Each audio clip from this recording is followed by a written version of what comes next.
Deep in the Himalayas, on the western edge of the Tibetan plateau, lies Ladakh, one of the highest and driest inhabited regions on Earth. Scorched by the sun in summer, frozen solid for 8 months of winter, this is a place that might seem incapable of sustaining human life.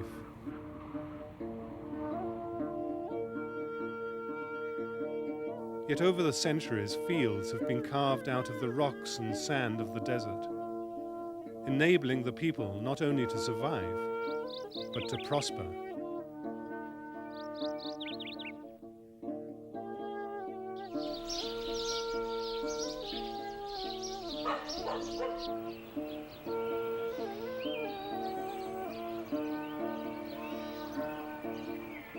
But the face of Ladakh is changing.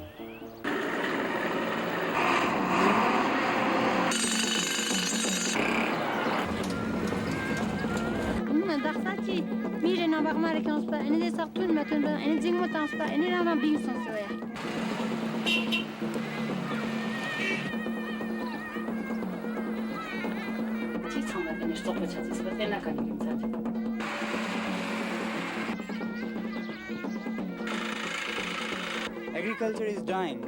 Most people are coming out of agriculture.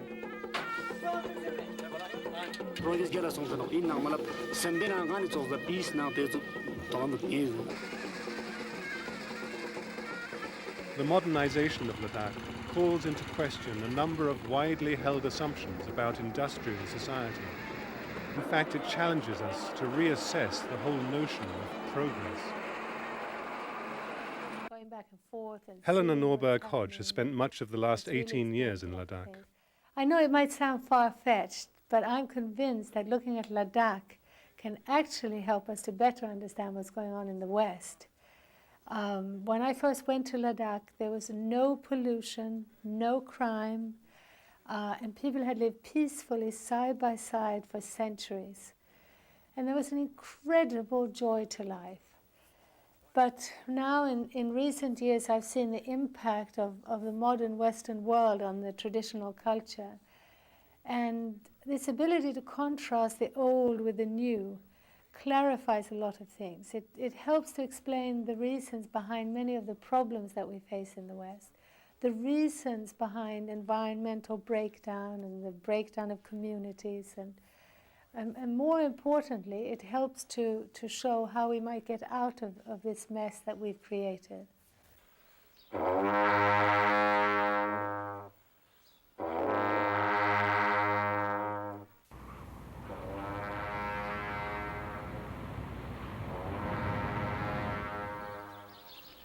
An independent kingdom until the mid-1800s, Ladakh is today part of the Indian state of Jammu and Kashmir. Its cultural heritage is Tibetan, so much so, in fact, that it is still widely known as Little Tibet. While parts of Ladakh are largely Muslim, the predominant religion of Central or Old Ladakh is Tibetan Buddhism.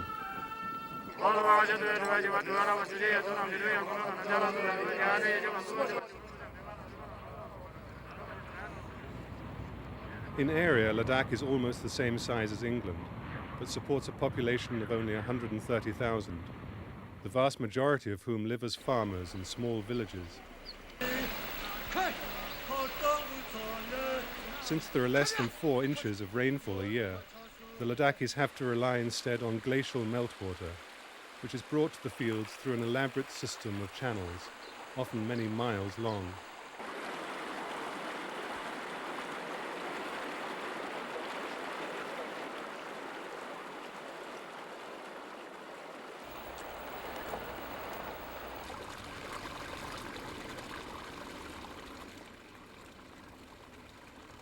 cultural traditions have limited population growth and helped to ensure that the natural carrying capacity of the land is not exceeded. More than 90% of Ladakhi families own their own land, an average of 3 or 4 acres, and a number of animals. Land holdings are neither sold nor divided, but passed on intact from one generation to the next.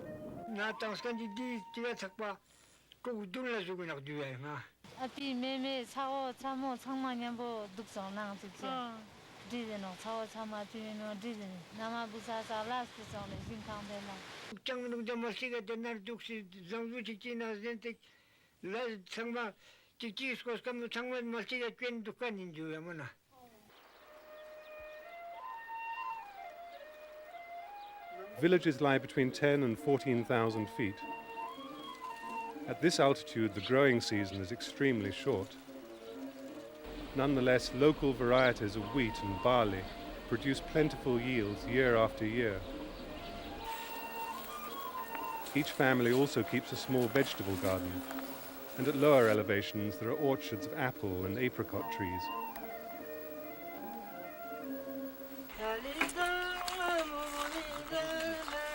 With few exceptions, basic needs are met within the community. Houses are made from the resources of the immediate environment: stone for the foundations and ground floor,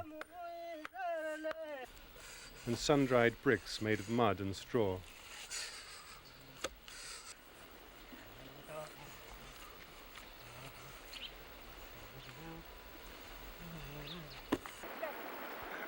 Dwellings are large and graceful, yet there's no need for architects.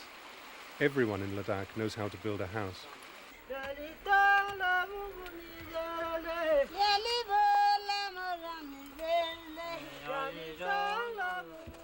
Self-reliance is based on skills which are finely tuned to the local environment.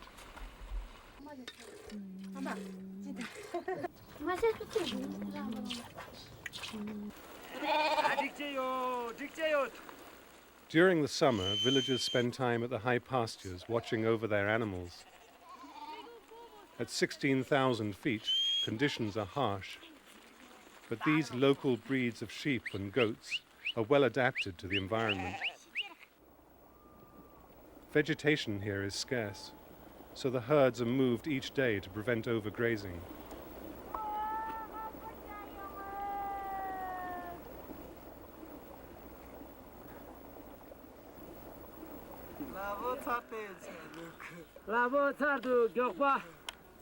This is an almost timeless life.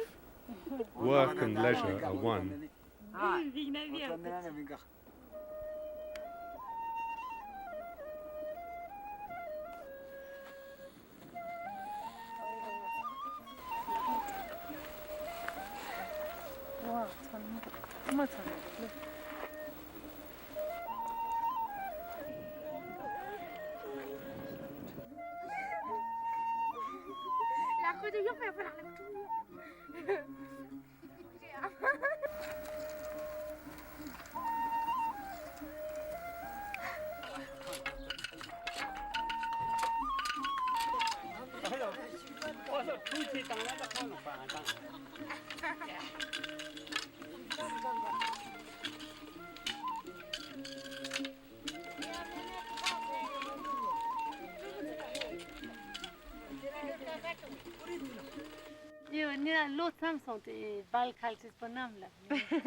Over the generations, the Ladakhis have learned to make the most of the resources around them. Almost everything that grows wild is gathered and put to use for fodder, food or medicine, fence making or basket weaving.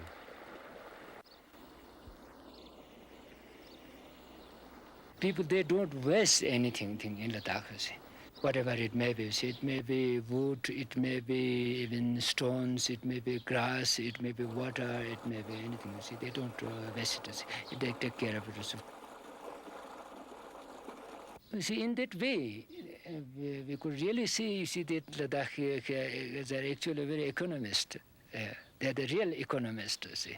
Not the not the modern economics, as you see, increasing as in production, go on producing things, you see, destroying all the natural resources. Not like that. You see, taking care of the natural resources and how to develop it.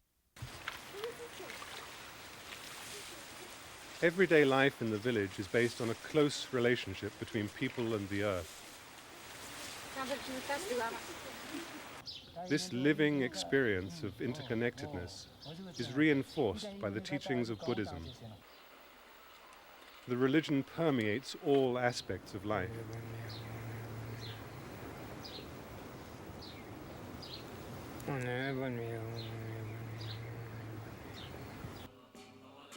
Almost every village has its own monastery.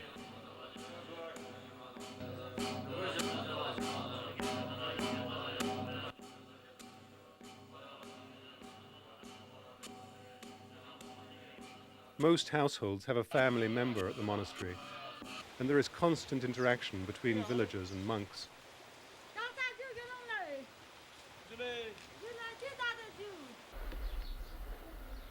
Within each house, there is a private chapel.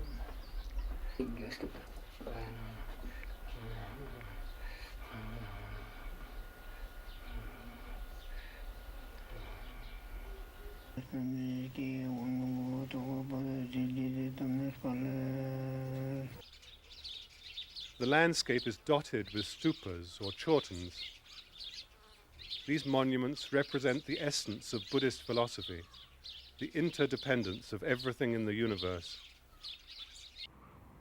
At the top of the stupa, a crescent moon cradles the sun, symbolizing the oneness of all life. Even the sun and moon, which seem so far apart, are inextricably interrelated. Tashi Rabkyes is a poet, philosopher, and Ladakh's leading Buddhist scholar.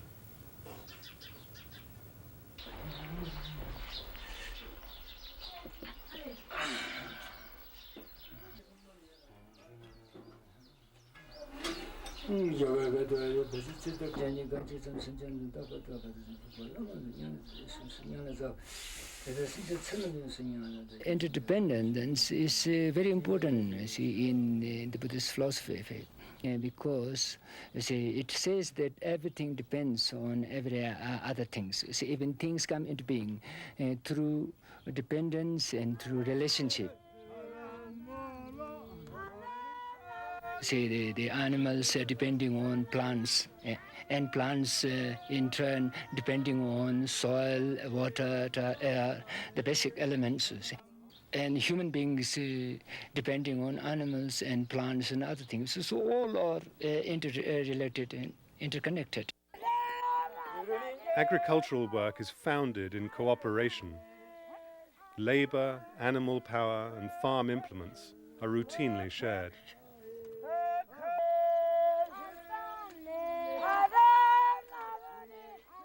In that way, the farming is done, see, and it is done in a very cooperative basis. See, they will go to the neighboring families. See that some people should come to help us. So they will come to see, and in return, you see, this family who does the job has also some of the members of that family have to take part in. See, in the case of another family. See, no money is paid, see, no cash or nothing. Only now, see, food is served.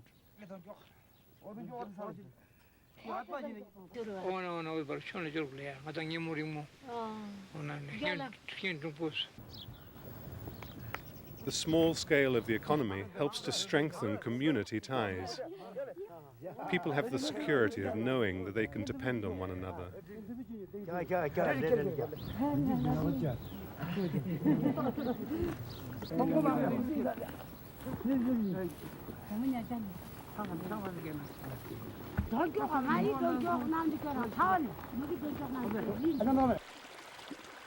The spirit of mutual support is especially evident in the distribution of water.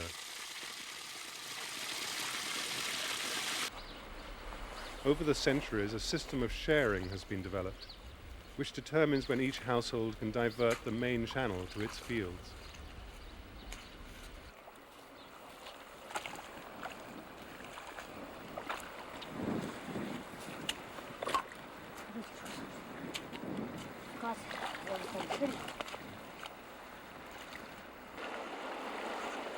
The animals of the entire village are tended by just a few villagers at a time, sharing the work on a rotational basis.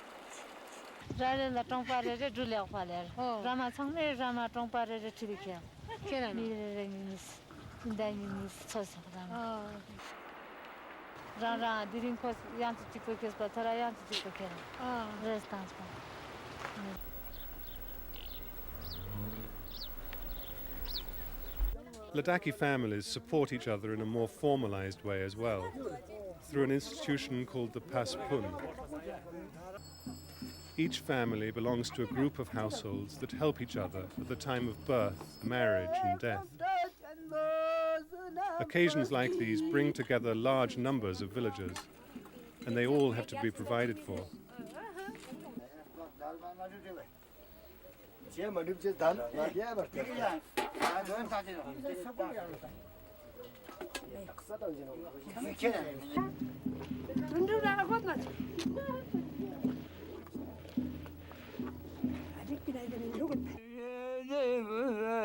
When someone dies, the Paspun takes care of all the necessary arrangements, from washing and wrapping the body to the performance of rituals in the home.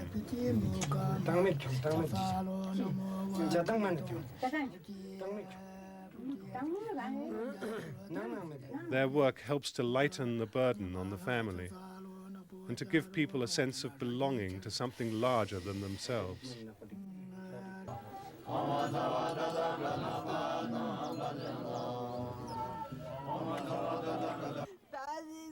Even at the time of greatest sorrow, the individual is never alone.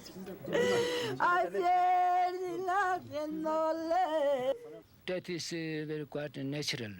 When there is birth, there is death.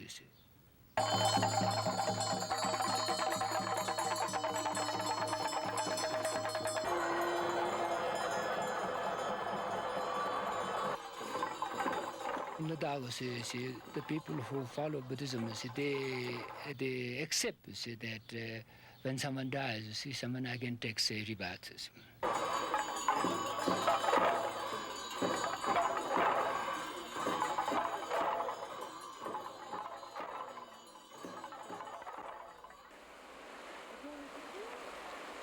While most work within the village is undertaken at family level, some larger projects, like the rebuilding of irrigation canals or major pathways, involve the community as a whole. In communities of this scale, people know that helping others is in their own interest.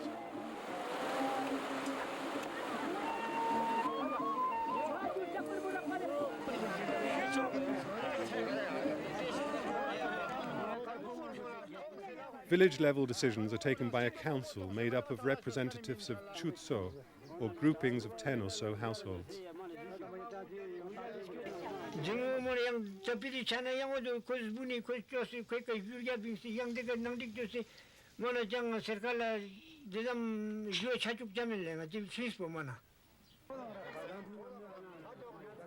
Although most of the formal decisions are taken by men, women in Ladakh enjoy a remarkably high position. Almost all the important decisions affecting people's lives are taken at the household level, where women are at the center.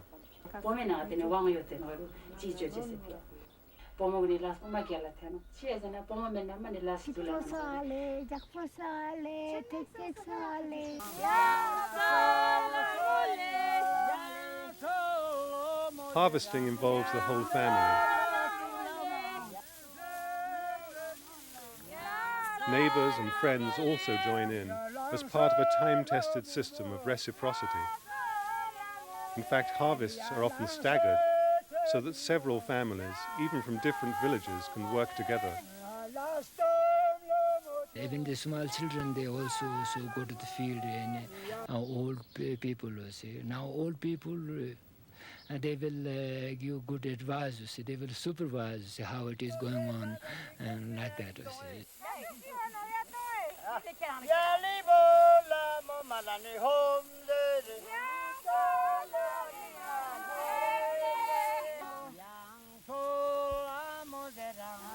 This is the most critical time of the year, since the crops have to be gathered in quickly before the first snows. Even so, the work goes on at a relaxed pace.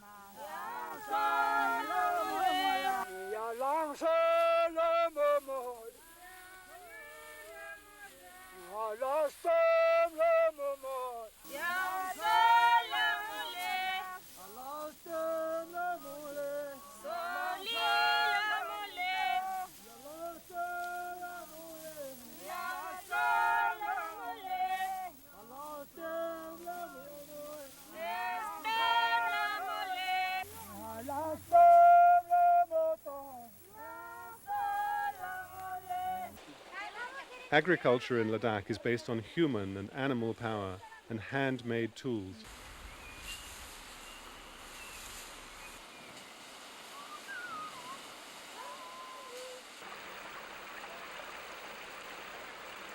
The most advanced technology is the rantak, a simple water-powered mill for grinding grain.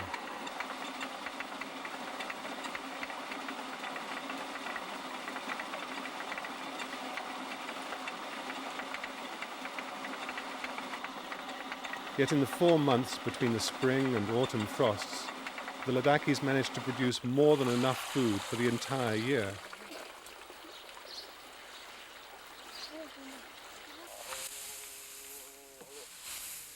In most years, there's even a sizable surplus of grain that can be traded for salt or tea or even jewelry. And there's enough barley to make into gallons of chang, the local beer. Long breaks are part of a typical day in the summer working season.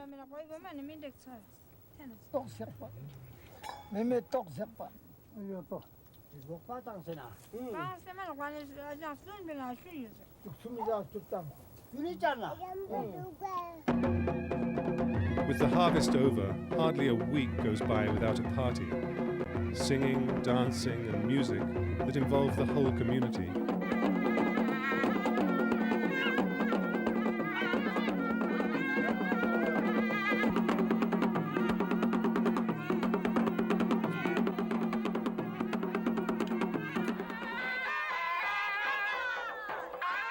Weddings last many days, even weeks.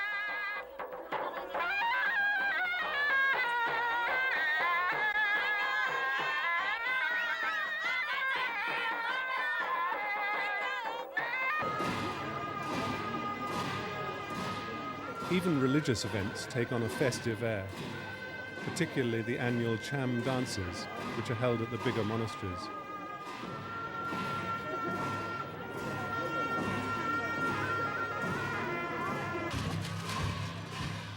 The dancers are all monks.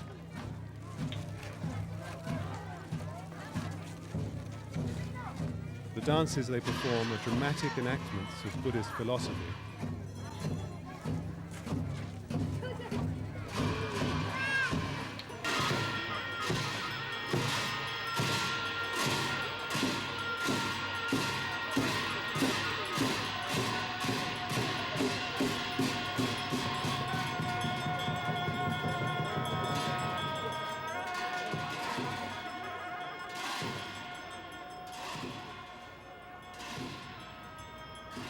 Life in Ladakh is clearly more than mere subsistence. This is in fact a rich culture, one in which people are able to meet not only their material needs, but more importantly, their need to belong, both to their place on the earth and to the community of which they are a part. It's important not to idealize traditional cultures. In Ladakh, for instance, there was high infant mortality, and it was very cold in the winter, and people certainly weren't as comfortable as we are in the West today. But if you look at what's important, then the traditional culture really worked. It was sustainable. People had managed to live in this difficult environment for centuries, and people were really happy.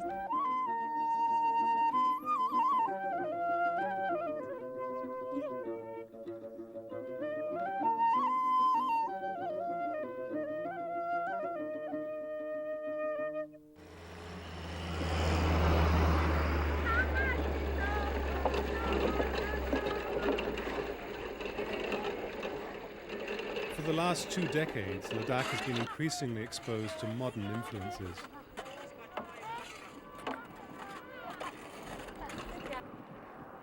Roads now link the region to the Indian plains, bringing the Ladakhis not only material goods, but Western notions of progress.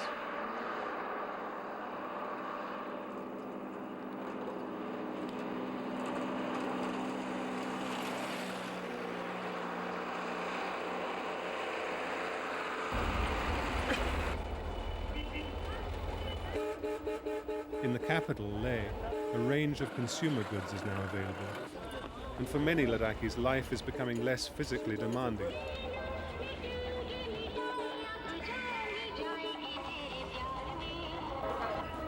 However, modernization is undermining the very foundations of the traditional culture and giving rise to an all too familiar pattern of potentially devastating environmental and social problems.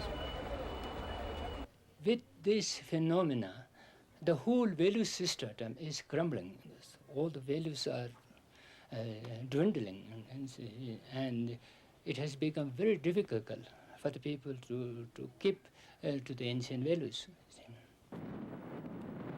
Leh is now growing exponentially as the new economy encourages people to leave the land in pursuit of paid employment. Housing colonies sprawl into the desert, unconnected to the resources around them.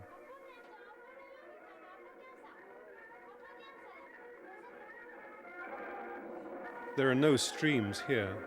Residents have to depend instead on deliveries by government trucks.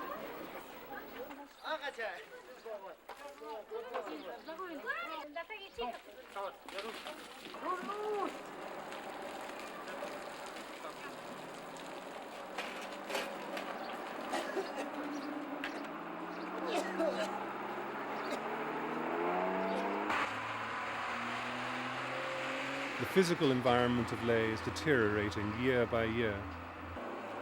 The thin air is being choked by the diesel fumes of trucks and buses that now pour into the capital every day.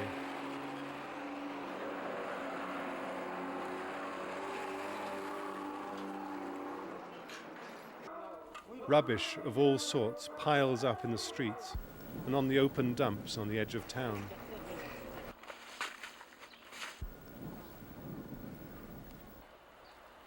In the traditional village, rubbish is unknown. Everything comes from the earth and goes back to the earth. Even human waste is composted and used as fertilizer on the fields. In Leh, sanitary facilities are almost non-existent. The few flush systems that exist not only put a strain on scarce water supplies, but tend to be poorly constructed. Leaking septic tanks are becoming a major source of contamination.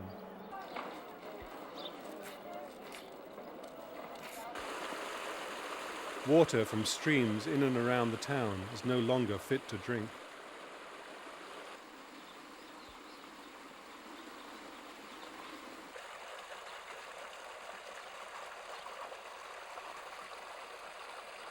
tisuk mani mafang tisuk phangna ka to emma dikpa ino zerte ta dikpa zik sante ngami mi un ka su gela kya chur changma borche se pia dik thabne ma korte te bejaste mi guni tene chute thame na mane hak tu mane phangchman chiase na ibu dikpa jigi no zerte.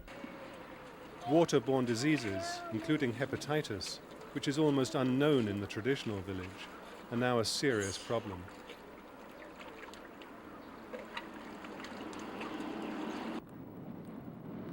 In the past, Leh was at the hub of a self-reliant economy. Its essential needs were met from relatively nearby. ngaja kun chuun zane ngaja kangpa pakpe mane rashan ne kyong amiduk chu marnak mane ngaja bazar ne kyong rang bos rang kangpa ne bindu. Today, the people of Leh are becoming dependent on outside sources, not just for luxuries and consumer goods, but for basic necessities like food, clothing, and energy. Development in Ladakh, and it's the same everywhere in the world, is a process of planned change. And what it's done is to systematically dismantle the local economy, local self-reliance, and the first victim is the small farmer, whose entire livelihood is completely undermined. As a result of heavy subsidies, wheat trucked in from the other side of the Himalayas sells in Ladakh for considerably less than wheat grown 5 minutes walk away. Local agriculture is made to seem uneconomic. There's little incentive to continue farming.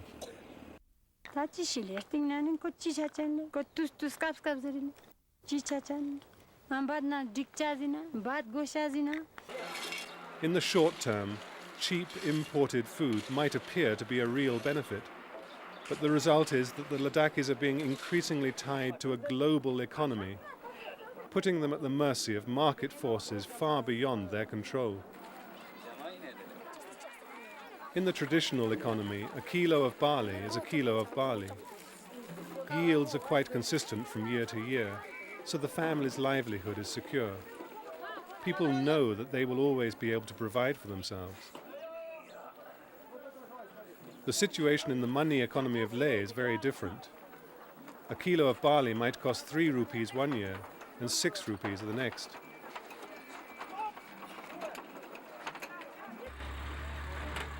Moreover, supplies of imported goods are far from reliable.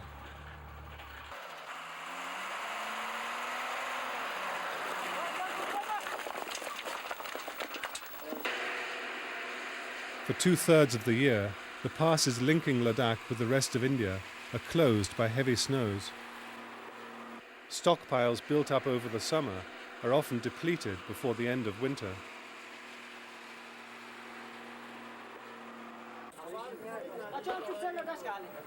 Staple foods and kerosene, which is now widely used for cooking, are both rationed.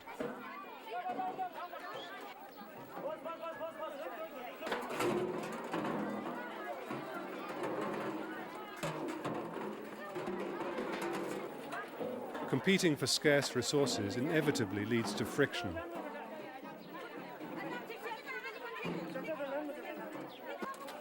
What's more, the very bureaucratic distribution system contributes to a new sense of inferiority and inadequacy. In the traditional society, people were largely in charge of their own lives.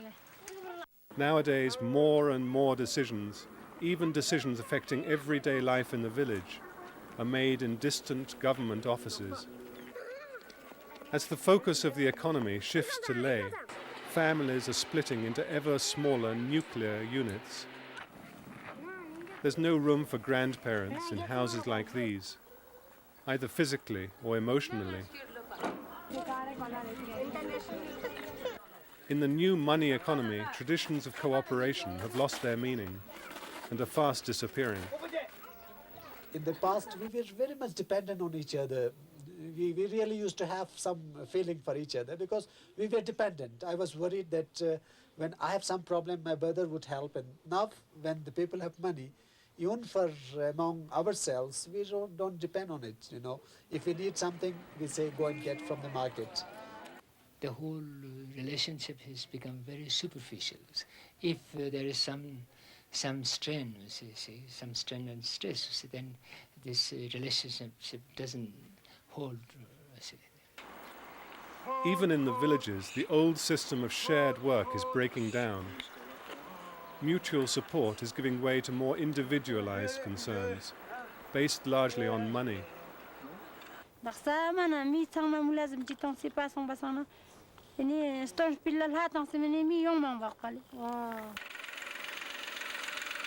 The health of the land is being threatened by modern methods of agriculture. which are now being widely promoted as part of the package of Western-style development. More than 3/4 of the pesticides used in Ladakh have been banned or severely restricted in the West.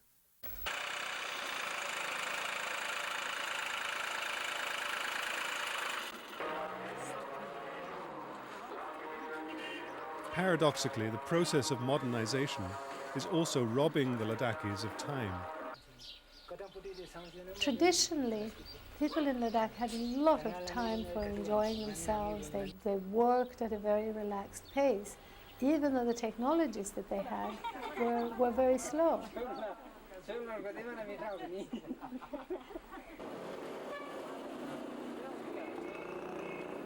What I've seen now is that development is actually speeding life up. Suddenly people have to work at the speed of the available technologies. A friend of mine from a remote village pointed this out very vividly. She said, I just can't understand what's happening. My sister, who lives in the capital, she's got all these things that save time. She's got a kerosene stove, she's got a telephone, they have a Jeep, and yet when I go to visit them, they barely have time to talk to me.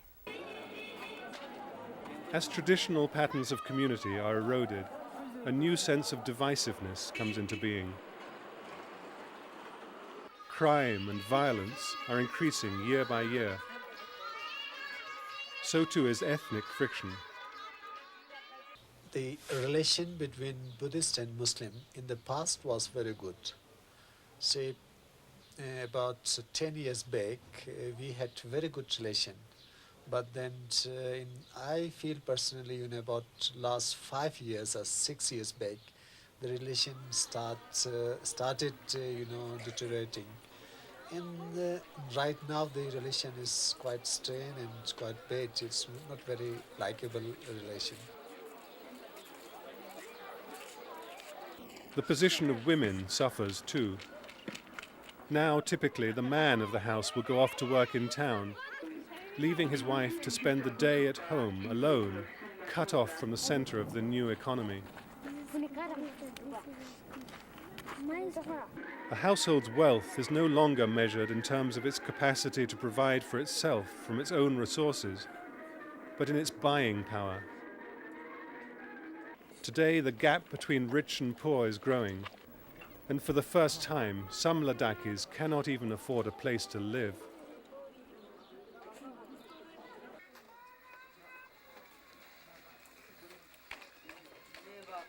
Why is it that the Ladakhis allow their way of life to be so degraded? Helena Norberg-Hodge believes that it has to do with the psychological pressure to modernize. In one of my first years in Ladakh, I was in this incredibly beautiful village. All the houses were 3 stories high and painted white, and I was just amazed. So out of curiosity, I asked a young man from that village to show me the poorest house. And he thought for a bit, and then he said, we don't have any poor houses.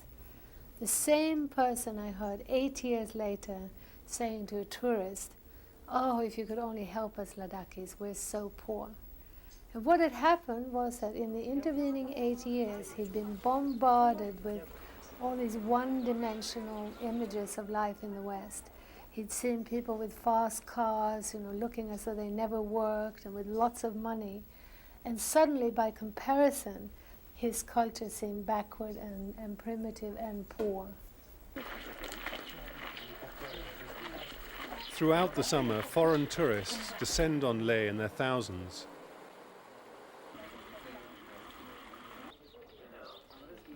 In their own countries, they may not be especially wealthy, but here they appear to be fabulously rich, spending more in a day than a whole Ladakhi family might in a year. Nor do they seem to have to work for that money. The impression they give is that life in the modern world is clean, easy, and trouble-free. Some of the tourists, in turn, treat the Ladakhis as little more than objects. The overall impact can be a devastating loss of self-esteem.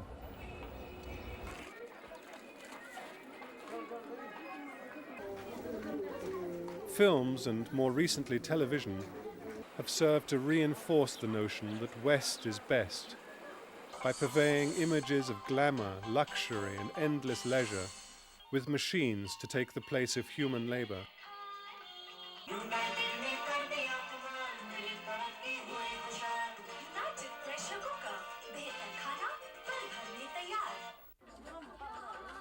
Moreover, they generally present polarized images of sexual roles. The women tend to be passive and concerned mainly with appearances, while the men are aggressive and macho and glorify violence.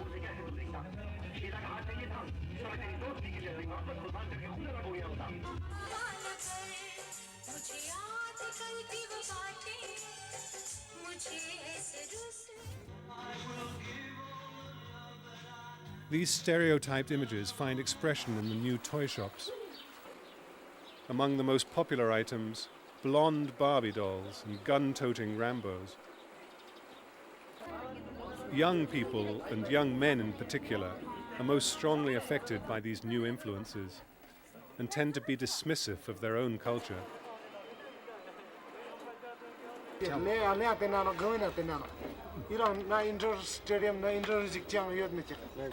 The teenage boys that are the weak link in the culture, and I think this is true around the world. And you can see that the culture that's coming in is actually a teenage boy culture. It has fast things, racing through the countryside on a motorcycle or having guns that go bang. This appeals to teenage boys, but to nobody else. As a direct result of development, the Ladakhis are losing their old sense of self-confidence, of self-worth. In an attempt to live up to the modern Western image, they are alienating themselves from family and community and becoming increasingly insecure.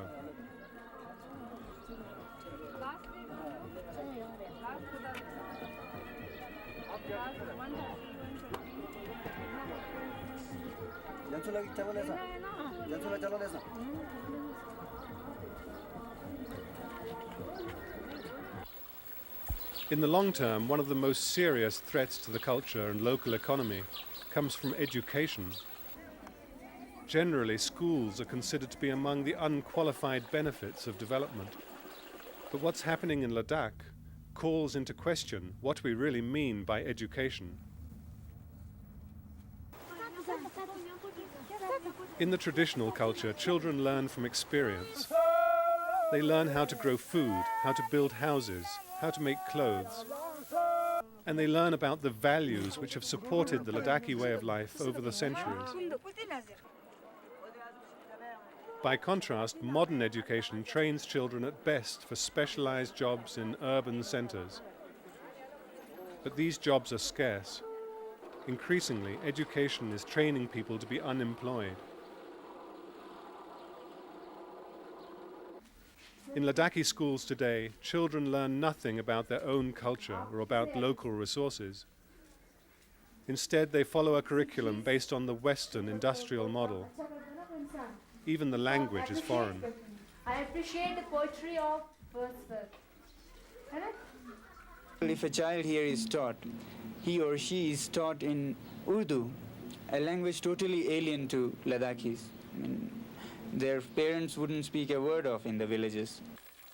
More unbelievable is that after these 8 years, you have to go to English abruptly as a medium of instruction, Zenat, what do you say? When wealth is lost, nothing is lost. But when health is lost, nothing is lost. But character is lost, everything is lost. Yes, when health is lost, something is lost. But when character is lost, everything is lost. School books extol the virtue of Western-style development. This English reader contains an example of a letter which a child in India might write to a pen pal in Japan. Enards are building a large number of dams so that our farmers can bring many millions of acres of land under cultivation. The school books teach them, for example, how to make tea. And they can easily produce that back in their answer books. You see, first boil the water, then put the tea leaves and put the milk and things. But they can only write that on paper. They cannot make tea. We have to think of building up many more industries so that we may be able to produce all the things we need in our country. These industries are changing our way of life. And then after 2 years of this English, you have to face the main examination, that is the passport to jobs or further studies.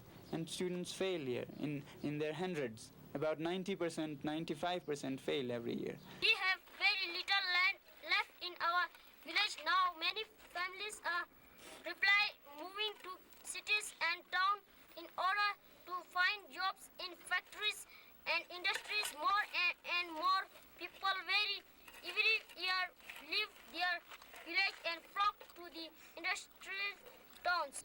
When they fail, they are really in trouble, you see. They cannot go back to the traditional life and start doing farming and other things because they are so confused, they don't know anything because they've been kept away. And they are rejected by the modern sectors. So they belong to none of these, you see. They are rejected by the modern, they are cut off from the traditional. You are sensory Ashok. The modern school system separates children by age and increasingly by ethnicity. For example, we have got one school, Lamdon school, run by the Buddhists. There is one Islamia public school run by the Muslims. There is a mission school run by the Christians. So this is really taking the different communities' children in different groups, and they never get a chance to intermix, and they get a feeling that the other sect of people are something which cannot be made friendly. One of the effect of modern education is that it makes people very aggressive. And one of the strange things is that in the newspapers and in the media, people are always using the words fight. You have to fight this and you have to fight that. The fighting is not a good thing. Why you fight? Why isn't there any other way to solve the problem? With the children off at school, life on the farm becomes harder for the rest of the family, especially for women.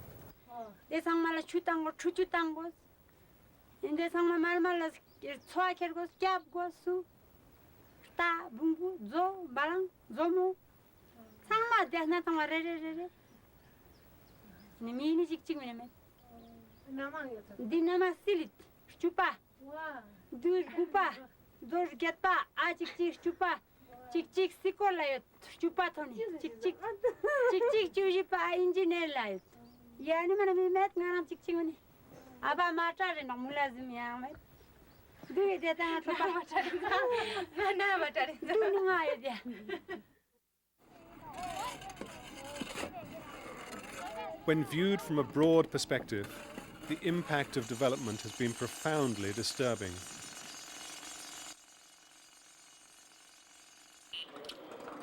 Modernization is no doubt bringing some short-term material benefits.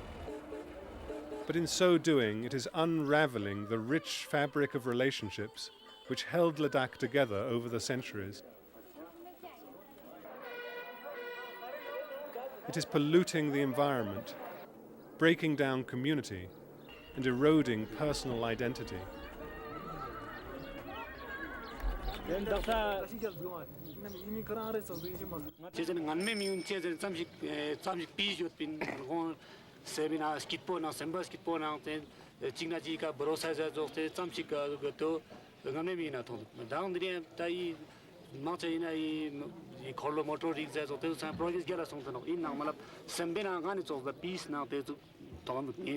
In one way, in spite of all the material progress, all the inventions, and all the knowledges, if we really look to the human situation, and I think they are more miserable now.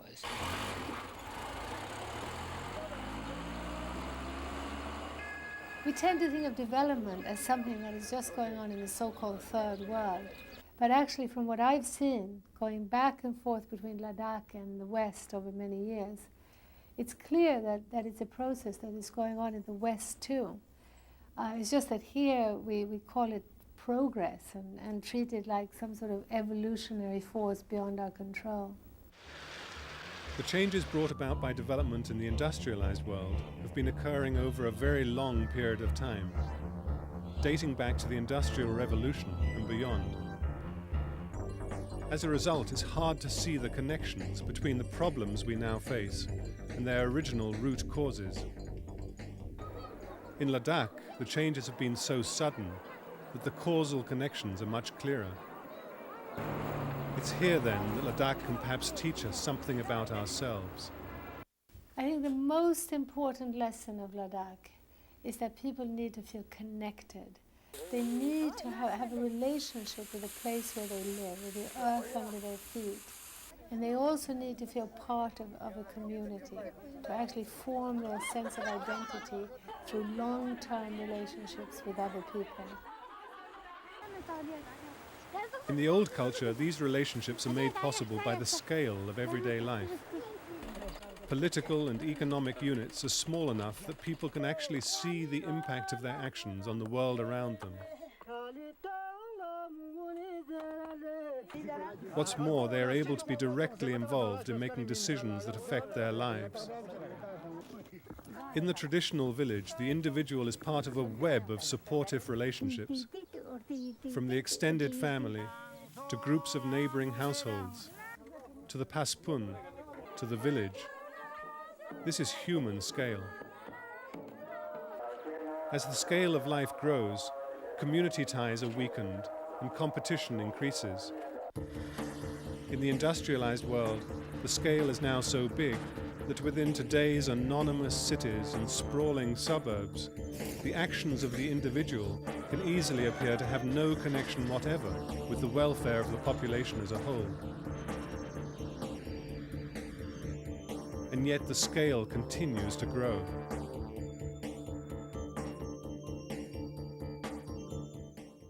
One thing we should be learning from Ladakh is the value and the importance of the local economy, the local community. But around the world, the trend is in exactly the opposite direction. Everywhere the push is towards larger markets, larger scale, and the globalization or the internationalization of the economy is making it impossible for the small shopkeeper and the small farmer to compete.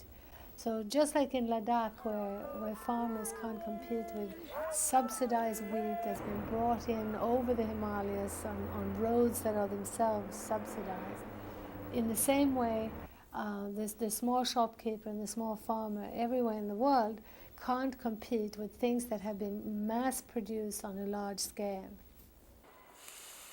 The example of Ladakh forces us to reassess what we mean by wealth. In the traditional way of life, there are almost no monetary transactions. So conventional economists would rank these people among the poorest of the poor. As a consequence, moving from a house like this to one like this is considered an unequivocal improvement. Someone in this house will be making a cash income, and even if it's only a few dollars a day, that's seen as good for the economy and therefore better than what they had before.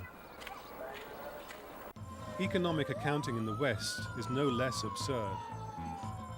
According to the narrow way we measure growth, our national balance sheets are healthier if we buy vegetables, for instance, that have been grown thousands of miles away and trucked across the country, than if we buy them from a nearby farm. All the broader long-term costs, from the subsidizing of transport infrastructures to the impact on the environment, are completely ignored. One thing that I see very remarkable in Ladakh is that anything they do, they rate it, they weigh it in terms of what it will be for generations, yeah? What it will be for their children and grandchildren. We have a common phrase like, how it will be for our tatugu, means how it will be for our precious children. in Ladakh, the emphasis is on the interconnectedness between everything, including our interdependence with life. The emphasis is that we're part of an interdependent web of relationships. The Western way of looking at the world is grounded in modern science, which today has come to dominate all other forms of knowledge. The people want to become specialists, experts in one subject or another. So in that field, their mind or their brain is quite clear. They're full of light. But then the remaining part of their mind is totally dark. Science has clearly led to some very impressive technological achievements. But the interaction between technology and one-dimensional economic thinking has produced a range of serious unforeseen consequences, both environmental and social. I see this distinction between cleverness and wisdom. Cleverness is when you are very sharp in your head and you can make wonders out of it. But then wisdom is beyond that. This wisdom of seeing what is useful and what is harmful for your future, irrespective of how advantageous it is for you right now. This is a difference, I think, from the rest of the world, and this is something that Ladakh can contribute to others. As compared to the modern times, the people in the past, they were very happy, you see. They were very close to the reality, you see, the basic truth. See, now people have become very much complicated, so therefore they are not happy, you see. They're getting more money, they're having all sorts of technologies. In one way, you see, their life has become very comfortable. But comfort and luxuries, these things don't bring happiness.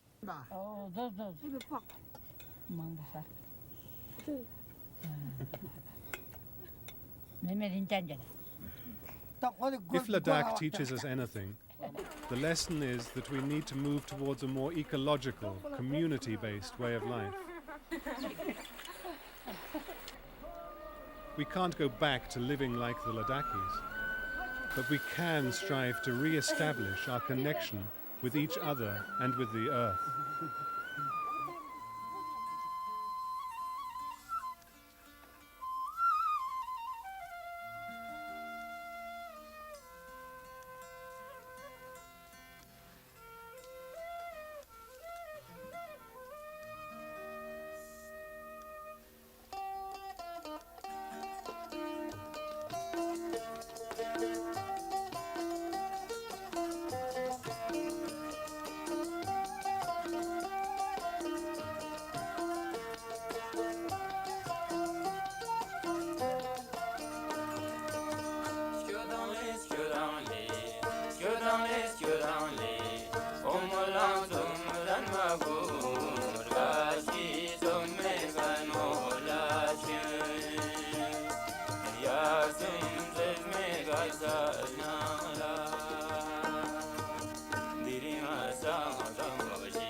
Yardım